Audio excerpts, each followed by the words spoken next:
Like, I just know if they program the same way, I shouldn't even bother signing up. I need to go so that Rich doesn't hate me.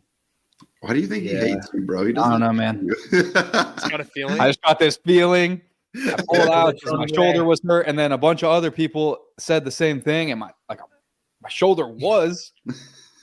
I'm not even gonna try and explain myself right now, but no, go on. I need to explain. I need to go to hang out with Rich. Listens to all of our podcasts, I'm so sure like, he explain listens, yourself so right now. Yeah. Where does Rich have time? On his podcast, he will. Rich, please respond to this. Rich, listen, my shoulder was a little messed up, man. I wanted to be there. After I saw what happened, glad I wasn't. Gonna be honest with you there. But let's run it back this year. Maybe I'll make an appearance. I think Dallin, you could have had a. Are you assuming that you're gonna get the private invite? I'll do the qualifier. Classic. Hey, what qualifier do you guys have to do now, or we have to do that's not the Open or quarterfinals? Like we haven't had to do a qualifier in a long time, have we? Yeah. No. I think it just kind of depends on the next season. I mean, I don't know if it is public knowledge, but it will be, I guess, that Dave was at Wadapalooza and that is public. And he said that we could talk about whatever, but he wouldn't. Oh, so we can talk about it. It's free. It's free game if we want to. He said that? I say we talk about it. Yeah. And if it's not, it's all going to fall back on Dallin. Are you sure? I know, dude. He would have made us sign stuff if it was like a no-go. So we're just going to release the whole season? No, we're not going to. I don't think we should do that. I feel like if we're going to go down that road, we might as well just like go down that road. Really go for it? I text Dave. I have zero clue what you guys are talking about. Yeah. And honestly, though, like it was a really good conversation, I thought, at least with them. I mean, I felt like they were pretty open and honest. It was like time capped. At SoCal, Dave and Boz and the games team met with a bunch of the athletes that were there competing. We talked about the 2024 season, 2025 season, 2026 season. And yes, sorry, Justin, continue. Just giving people context. Jason, did you tell all about it on the Savan podcast? No, Savan asked if he was brought up. And I said, brought up. And he said, about what? And I said, we were. No. He said, if you had any value in this, any value. And what was your response? No, I didn't say. No, he said. I think he said. I'm assuming it was in a negative light, and you said, "Yup." Poor guy. Poor guy. No, I was just saying. No, I didn't say. What side of the fence I was on. I was just more so saying, "Hey, dude, we had a conversation about you, and on the question was, what value do you bring to the space?" Which is a fair question, is it? Yeah, I think that's a fair question to ask anybody. Yeah, I think there's a lot of streams that he has done that we wouldn't have been able to watch if he wasn't there. Like, he has allowed me to consume a lot of really cool moments that like I haven't got to see. So like I think that there's a lot of like good from him helping out, and like especially Crash. Like, Crash is sick. Savan does Crash and makes Crash what it is and helps people know what's going on there. Crash is cool. Trying to figure out if I hire a media team for the Mode Classic. That's kind of my big debate this week, is like, do I want media there and like a live stream for the elites, or do I want to like put that money more into the athletes? Crit and Grace Ann could pull up. They could. Somebody in the comments said, feel free to use your mic. So, and they said champ, so I'm assuming they're talking to me. Can y'all hear me clearly? That's crazy. I really hope Alex responds and says it was someone else, either the 3-time or the 2-time or the other 1-time. Oh my gosh! Oh my gosh! We were getting announced all the athlete introductions at SoCal. What are you about to say? And also shout out Megan. I don't know. I know what you're about to say. I know. Thank you, Megan. Shout out to you. Thanks, you. Megan. Okay. We'll go to Jason, Justin, and Dallin, and 0 to me. Just so you know. Right. Dude, is that actually Froning? Bro, this is Is he on there? It says Dick I think that's actually him. Though. no. He would say, "Don't bring Jason." That's why I think it's actually him. Dick I don't Froning think Jr. That's crazy, I don't dude. think that's actually Rich. Hey, I Okay, fall for any of those. Yeah, we're getting we are getting names announced and everything, and they're listing all the accolades and all that stuff, and I'm like, oh no. I turned to Jason. I said, they're gonna announce me as the 3-time teenage CrossFit champion. And sure enough, I have done nothing since then. Apparently, nothing. Dude, you've had 3 top 5s at the CrossFit Games. That is very worthwhile. There you go, James. There you go, James. Thanks, Megan. Okay. Hey, I also saw a pretty funny comment. Said, let's try and get James to talk politics while Dallin and Jason panic in their seats. That's a good comment. That's a great comment. Oh man. So yeah, what happened at this Wadapalooza convo, boys? Fill me in. We just filled you in. I mean, Dude, I'll talk about it a little bit more. Yeah, I mean, the NorCal Classic's come back. I just wanted. That's all I heard the whole meeting. That's great. Wonderful. Dude, I will tell everything you, went downhill. There was we're talking about the season, this and that. Like Jason's locked in, he's asking some questions, and then we're like 45 minutes in at this point. Jason's phone comes out and he starts like checking his phone, this and that. And then we start talking about how we qualify for the games next year. And a question got brought up that previous champions should get their invite back. And this dude used to do that. Right up. It did used to do that. And Jason is right back. Hold up. Why are we not doing this? Just straight from like on his phone to like fully engaged back in the conversation. It was pretty good. But and they're not doing that. But I also do think that the champion, at least from the previous year, should be invited back, because even if that dude doesn't train and shows up and is just like pathetic, I think everyone wants to see that person win again or lose. Yeah. You know, I understand that it has nothing to do with being crowned the fittest on earth for the next year. So I can get behind the previous year, but it used to be any previous champ. If they wanted a spot, they had it. Yeah, that's where it's and I do think, when did it used to be that? If you do want it to be fair, you can say that you have to do the full season still. But like if you do a semifinal and you're not top 3, you still get a spot. Yeah. So then I think that would look worse. You would still have to. You still have to participate and do all of them. You have to do the Open and place top 2,000 in quarterfinals to be eligible. Maybe that's not public. Heard it here first. That number's not set in stone, I was told though. Yeah, but I think like the overarching a dynamic number. A dynamic number. The overarching theme was that they wanted to come up with the season and present it to us. They said that they did talk to the PFAA and like other people to kind of get information about how and what they like. They said that we can talk about it. We're down the road, brother. I'm gonna commit now. They could ban us all, I guess. I guess.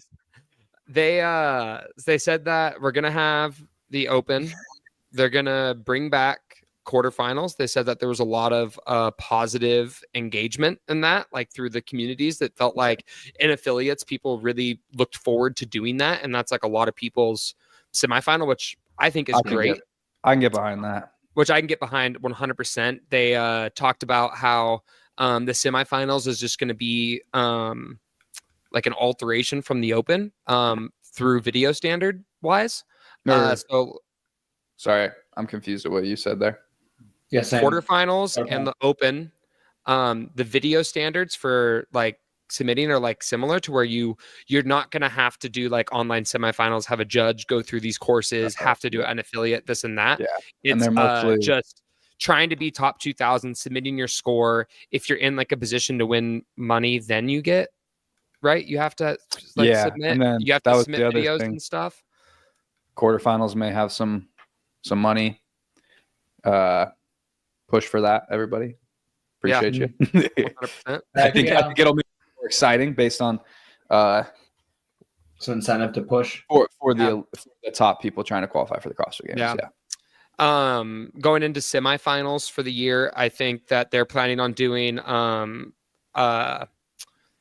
like having events, like just kind of like how we did this past season, that they're kind of running their own, but CrossFit will be involved in different levels depending on certain events. Like one of the examples was like Torium Pro is a very well-run event. Depending on how good they are. Yeah, like Torium Pro is a very established comp, and they've shown to do well. They are going to help with programming and make sure like the event's well-rounded. But then there's events like NorCal last year where they proved that they needed some we were told they were going to be heavily involved. Heavily involved with NorCal. So NorCal is coming back. That was one of the questions that were asked. He brought up like the Gator push and things like that. He's like, things like that are obviously like, that's just not going to happen again. So they're going to be a lot more involved, they said, in competitions like that. But which I did agree with when they talked about NorCal. I mean, I think from a competitor standpoint, there was a lot of backlash, but I think I've competed there in 2019, and I honestly had a great experience. I mean, how people describe it is what it is. Like, it's like, feels like old school CrossFit. It's backyard. You're not in an arena or anything like that. You're just in a park. It's a great competition. It starts to get looked at a little bit harder when you're trying to qualify for the CrossFit Games out of it. And I think that's where, from an athlete standpoint, we are looking for more, because you're qualifying for the CrossFit Games. There's athletes that probably should have qualified that didn't. The floors were uneven. Like, there's definitely things that can be better that don't take away from what the competition actually is. So as soon as you have game spots on the line, you're gonna, like you said, you're gonna get looked at differently, and things have to be operated to a certain standard. Other than that, though, like if they didn't have game spots available, the competition would have been sick. It would have been cool. It would have had drama, whatever. Who cares? People would be pissed off, but it doesn't matter because there's no game spot, and that's what they wanted to test, and everyone had a great time. So, can you this is a great time to announce that the Mode Classic's going to have one game qualifier. What'd you say? The winner of the Mode Classic's going to have a games qualifier come from it. Shout out, bro. Yeah, so is Crush. Thank you, Tiara. We do have a good friendship. We do have a good friendship. It's dynamic. I agree. And Larry, I'm afraid it's 20%. I could be wrong. Does that change your chances? Yeah, Larry, how do you feel about this one? You need your $10 back after 20%? But yeah, and then one thing that I really liked is they're getting rid of like the last chance qualifier, and then for the online semifinal that we had this year, they're pushing it to the end of the semifinals season. So it kind of forces all of us to go to in-person competitions, what I think is actually pretty cool. Allows us to get more involved in the community and out there. It makes people want to go to those events and watch, because if all the top athletes qualify through online semifinals, then I don't think it's less of a draw to go. I mean, I think that was a thing that was great about regionals. Everyone has to go to a regionals to compete. So the online semifinals moved to the end of the semifinal season. So it's going to be like a last chance qualifier, but also a semifinal. They talked about having a certain amount of athletes qualify out of there. At the end of this whole conversation, though, he did say CrossFit is for sale. And all of this will change. In case you're wondering, CrossFit's for sale. And so if someone buys it, they could literally just can the whole thing. And like Dave was open and honest about it, which I thought was really cool. He said that like this all can change, but it doesn't mean that we're not going to be proactive and try to come up with a season put forward. And I honestly really liked it. I hope that the new taking spots away from the online qualifier from semifinals. I think so. The online qualifier at the end of all the semifinals, whether you call it the LCQ or the online semifinal, if I had to guess based on the conversations we had, 3 to 5 spots are available through that. Yeah. Hey, John, can you hear me? Yeah, I can hear you. Tell the people how you can how to qualify to the semifinals through the quarterfinals. So I don't think that you. Okay, so you are required to do quarterfinals to get a spot to the CrossFit Games, but your quarterfinal placement to get into a semifinal is up in the air on what that currently means. I think they did say that they're not going to allow the semifinals to like delegate where you have like this semifinals only for North America, or this semifinals only for this. It's going to be open to all athletes to be able to go anywhere. And I think it does sound like they can give out invites and they can use quarterfinals as a qualifier, or they can there's use their own. 2,000 people making it to quarterfinals. Yes. No, so no, they these no 20,000. No. 20,000. No, 2,000. Oh yeah, people 2,000 go to from- qualify for the. You have to place top 2,000 to be eligible for the games. But Eligible. I think these My I think these semifinals can run their own qualifiers potentially. I think it's going to be similar to how it was in 2020, where a lot of these competitions are going to use maybe quarterfinals as their own qualifier or partner and do because there was I never qualified. I never did an online qualifier for Atlas Games. I was just through the Open. But then there also was in 2020 like semifinals partnered, and like 4 of them did an online qualifier, and you could use that online qualifier to get to each of them. So yeah, I could see stuff like that showing up. Yeah. The thing with like online, it'd be so much nicer if we could just do quarterfinals that qualify for the semifinal. But for these events to like get money, a lot of their money comes from like online competitions and like the qualifiers. So I understand it from an event organizer standpoint to have their own qualifier, but then also it makes it complicates the season. Like I would like to see. I'd like to continue to see some more community divisions at these semifinals. Wadapalooza is fun. Do you want to talk about since you're the 3-time teenage champ, talk about the age groups? Take it away, Dallin. Take it away. Wait, I'm trying to remember This must what. be the